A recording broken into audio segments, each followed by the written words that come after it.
BA द्वितीय वर्ष के प्रथम प्रश्न पत्र के अंतर्गत मानव शास्त्र के अंतर्गत कल हमने राजस्थान की जनजातियां और भारतीय जनजातियों के बारे में अध्ययन प्राप्त किया था। आज हम चर्चा करेंगे परिवार क्या है, जनजातियों में परिवार की व्यवस्था क्या होती है, परिवार की उत्पत्ति कैसे हुई, जनजातियों में परिवार किस प्रकार के पाए जाते हैं आदि के बारे में। उसको जनजातीय परिवार को जानने से पहले आवश्यक है कि परिवार क्या है।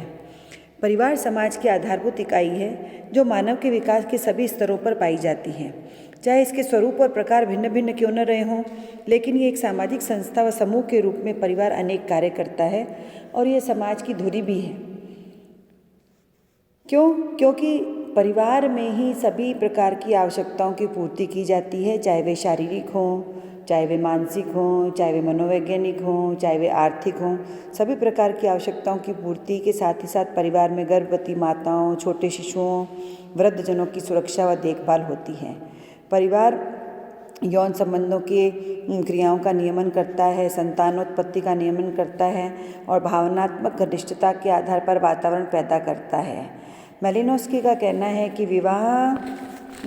विवाह ही नातेदारी व्यवस्था का फाउंटेन हेड है। Marriage is the fountain head of kinship.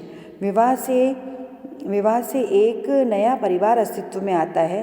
परिवार और विवाह सार्वभौमिक संस्थाएं हैं जो विश्व के सभी समाजों में और सभ्यता के सभी स्तरों पर किसी न किसी रूप में विद्यमान रही हैं, चाहे वह आदिम परिवार हो और चाहे वह एकल परिवार के रूप में हो, चाहे वह आधुनिक परिवार हो। विवाह से एक नया परिवार भी अस्तित्व में आता है। यदि परिवार की व्यवस्था न हो तो समाज में अव्यवस्था पैदा हो जाएगी। परिवार की स्थापना यौन तृप्ति के लिए तो की गई थी। एक ऐसी समाज द्वारा ऐसी स्वीकृत विधि है जो अपनी यौन संतुष्टि के लिए परिवार का निर्माण किया गया है। लूसी मेयर का कहना है कि परिवार का कानूनी आधार विवाह है। वैसे तो कई समाजों में विशेष उत्सवों आदि पर यौन व्यवहार की छूट देखने को मिलती है। कई समाजों में परिवार के बाहर भी यौन व्यवहार स्वीकृत है, जो विवाह के पूर्व विवाह के बाहर स्वीकृत है। लेकिन समाज में इस प्रकार के नियम हैं जो ये बताते हैं कि यौन व्यवहार की स्वतंत्रता का नियमन कैसे होगा और उसकी कितनी स्वीकृति दी जाएगी, इसके लिए परिवार ही वैसा वातावरण तैयार करता है। अतः परिवार में यौन इच्छाओं की पूर्ति के साथ साथ नए प्राणियों को जन्म देकर मृत्यु को प्राप्त होने वाले सदस्यों के रिक्त स्थान को भी पूरा किया जाता है। इस प्रकार समाज में परिवार के द्वारा निरंतरता बनी रहती है। लूसी मेयर का कहना है कि परिवार एक गृहस्थ समूह है जिसमें माता पिता और संतान साथ रहते हैं। इसके मूल रूप में दंपति और उनकी संतान रहती है। रिवर्स का कहना है कि परिवार शब्द से हमारा आशय एक छोटे से सामाजिक समूह से होता है जिसमें माता पिता और बच्चे सम्मिलित होते हैं। मैकाइवर और पेज का कहना है कि परिवार पर्याप्त निश्चित यौन संबंध द्वारा परिभाषित एक ऐसा समूह है जो बच्चों के जनन एवं लालन पालन की व्यवस्था करता है।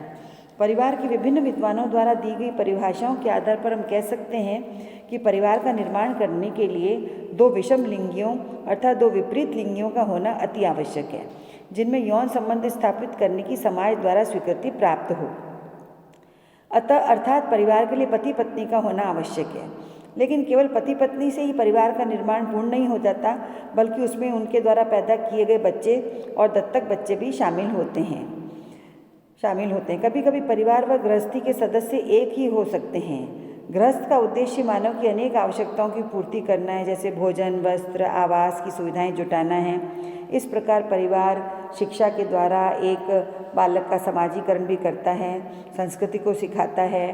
परिवार समाज की बहुत ही महत्वपूर्ण आधारशिला है। परिवार की सामान्य विशेषताओं के अंतर्गत मैकाइवर और पेज का कहना है कि यहाँ पर कि कुछ ऐसी विशेषताएं हैं जो उसकी सामान्य विशेषताएं हैं, जैसे विवाह संबंध होना, विवाह का एक स्वरूप होना, विवाह संबंध जरूरी है, विवाह का एक स्वरूप होना जरूरी है।